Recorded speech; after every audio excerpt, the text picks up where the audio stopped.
Samsung Galaxy S23 একজন use করতেছে 8 মাস ধরে, 8টা গ্রিন লাইনের মালিক হয়েছে এবং এই ফোনটা দিয়ে সে একটা টোটাল ইউটিউব চ্যানেলের যে যত কাজকর্ম আছে সবই মেইনটেইন করে। তো আজকের ভিডিওতে দুইটা জায়গায় আপনার হেল্পফুল হবে। একটা হলো আপনি যদি কন্টেন্ট ক্রিয়েট করতে চান, আর একটা জিনিস হলো যে কোনো স্যামসাং এর ফোন যদি কিনতে চান তাহলে ডিসিশন নিতে সহজ হবে। চলেন সরাসরি ইউজারের কাছে যাই। ভাইয়া তুমি কেমন আছো? আলহামদুলিল্লাহ। আচ্ছা, এই ফোনটা তুমি কতদিন আগে কিনছিলা এবং কত টাকা দিয়ে? আমি কিনছিলাম আজ থেকে এটা 10 মাস আগে বরিশাল বিক্রয়.com থেকে 25,000 টাকায়। এত কম দামে কিভাবে কিনলা? ওই টাইমে আর কি একটা গ্রিন লাইন ছিল, কিন্তু এখন তো আমি 8টা দেখতে পাচ্ছি। প্রথম 3 থেকে 4 মাস আগে একটা গ্রিন লাইন ছিল, এরপর আর কি সময়ের সাথে সাথে আজকে একটা কালকে একটা এরকম করতে করতে আজকে এই অবস্থা। তার মানে এটা যখন তখন একটা একটা করে পড়ে যাচ্ছে এরকম। হ্যাঁ হ্যাঁ। তা তুমি গ্রিন লাইন ওয়ালা ফোন কেন কিনছিলা ওই সময়? ক্যামেরার জন্য একটা ফোন খুব দরকার ছিল, তো এই জন্য আমি গ্রিন লাইনটা আর কি স্যাক্রিফাইস করলাম। কারণ ওই বাজেটে ভালো ক্যামেরা ফোন পাচ্ছিলা না, তাই না তো? না না, ওই টাইমে অসম্ভব। তুমি মূলত কোন টাইপের ইউজার? আমি আর কি একটা ফোন থেকে সর্বোচ্চ পটেনশিয়ালটা ইউজ করার চেষ্টা করি। কোন কোন অ্যাপস গুলো তুমি ব্যবহার করো? দিনে ম্যাক্সিমাম টাইম ক্যামেরা, এডিটিং, মানে অল টাইম আর কি প্রোডাক্টিভ কাজের উপরে থাকতে হয়। এবারে ভিডিও আপলোড করা, মানে ভিডিও এডিটিংও করো তুমি এটা দিয়ে? হ্যাঁ। আবার ভিডিওগ্রাফি এটা দিয়ে করো? হ্যাঁ। এইটা এত ছোট ফোন, কম্প্যাক্ট ডিভাইস হিসেবে তোমার কাছে কি এটা পাওয়ারফুল ইনাফ মানে তোমার কাজকর্ম করার জন্য?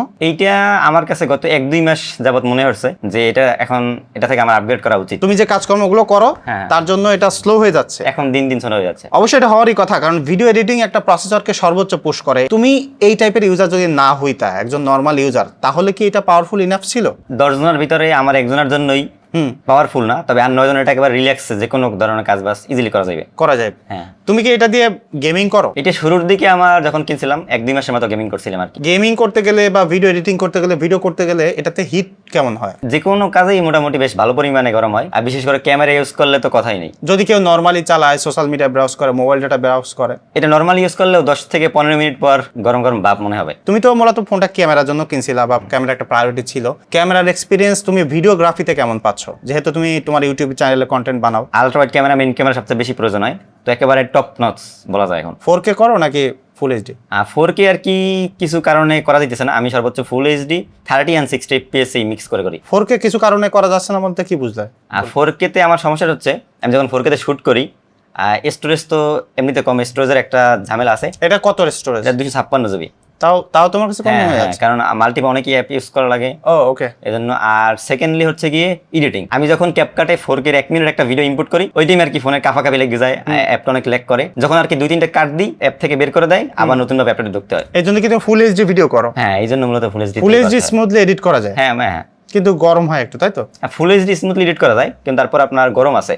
গরম আছে। হ্যাঁ। আর নরমালি ছবি তুলতে গেলে এক্সপিরিয়েন্স কেমন? ছবি তেমন একটা তোলা হয় না, কিন্তু আমার এলাকায় যারা আছে তাদেরকে maximum time 3x telephoto lens থেকে পোর্ট্রেট তুলে দিই। এটার চেয়ে ভালো ক্যামেরা আমার মনে হয় না নরমাল ইউজারদের জন্য দরকার আছে। হ্যাঁ, প্রচুর পরিমাণে ইউজ করে সারাদিন ক্যামেরা, অবশ্যই ব্যাটারি ব্যাকআপ মানে তেমন একটা ভালো পাওয়ার কথা না। তো অ্যাকচুয়ালি তুমি কেমন পাচ্ছ এই ফোনটি এই অবস্থায়? আমার ইউজার প্যাটার্নটা সকাল বেলা ধরেন 8টা কিংবা 9টায় যদি 100% চার্জ থাকে, একেবারে দুপুর 1টা পর্যন্ত 70-80% মতো চলে যায়। তো ওই টাইমে আমি গোসল ভাত খাওয়ার সময় থাকে চার্জ দেই, দেন এই চার্জ থেকে আবার সন্ধ্যা পর্যন্ত চলে যায়, তখন দেখা যায় 20-30% থাকে। তার মানে দিনে 2বার তোমার চার্জ দেওয়া লাগে? হ্যাঁ, দিনে ম্যাক্সিমাম 2বার চার্জ লাগে, প্রায় 230-40% এর মতো ব্যাটারি আমার খরচ হয় প্রতিদিন। স্ক্রিন অন টাইম কতটুকু পাওয়া যায় একবার ফুল চার্জ করলে? একবার ফুল চার্জ করলে স্ক্রিন অন টাইম সর্বোচ্চ আমি আমার ইউজার প্যাটার্ন অনুযায়ী 3.5 থেকে 4.5 ঘন্টার মতো পাই। আচ্ছা, তুমি তো ফোনটা 8 মাস ধরে চালাচ্ছ, what is the best thing about it?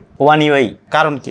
Samsung এর One UI যে লেটেস্ট বর্তমানে ভার্সনগুলো আছে, এআই ইন্টিগ্রেশন, যেগুলো আর কি আমাদের চ্যানেলের বিভিন্ন কাজের জন্য প্রয়োজন হয়। তার পাশাপাশি ছোটখাটো অনেক ফিচার আছে যেগুলো আর কি দৈনন্দিন লাইফে আমাদের অনেক প্রয়োজন হয়। আমার ফোনে যে পরিমাণে কাস্টমাইজেশন করা আর কি, আপনার হয়তো ভিডিওতে মোটামুটি দেখছেন, তো এত কাস্টমাইজেশনও ভালো লাগে আমার। এই জন্য মূলত আমার কাছে One UI-টাই বেস্ট মনে হয় স্যামসাং এর ভিতরে। সবথেকে খারাপ কি জিনিস লাগে এটা বলতে গেলে এখন এটাকে আমি বলবো গ্রিন লাইন। তুমি 8টা খাইছো এই কারণে নাকি এর আগের কোনো এক্সপেরিয়েন্স? না, আগের এক্সপেরিয়েন্স বর্তমানে ইন্টারনেট ঘাটাঘাটি করলে বা আদার্স যারা যত ইউজার আছে অনেকেরই কমপ্লেন আছে, আর বিশেষ করে স্যামসাং S22 3 এখন S24 মোটামুটি করতে আসতো গ্রিন লাইনটার জন্য। তুমি এর আগে কি ফোন চালাইতা? এর আগে Samsung S20 FE 5G use করতাম। এই ফোনটা তুমি চেঞ্জ করলে এরপরে কি ফোন কিনবা? আমার নেক্সট টাইম স্যামসাং এর ফোল্ডে আপগ্রেড করার ইচ্ছে আছে। আইফোনে যাবা না? আইফোন ইউজ করতে পারি একটা প্রো মডেল সেকেন্ডারি অপশন হিসেবে। তো তোমার এক্সপিরিয়েন্স দেখে আমি যেটা বুঝলাম যে ফোনটাকে তুমি সর্বোচ্চ পোটেনশিয়ালিটি ইউটিলাইজ করতেছো। তোমার চ্যানেল যথেষ্ট বড়ও হয়েছে, এখন তো মনে হয় 3টা চ্যানেল তোমার। হ্যাঁ, আলহামদুলিল্লাহ 3টে। এই ফোন দিয়ে ও ভিডিও করছে, এটা দিয়ে এডিট করছে।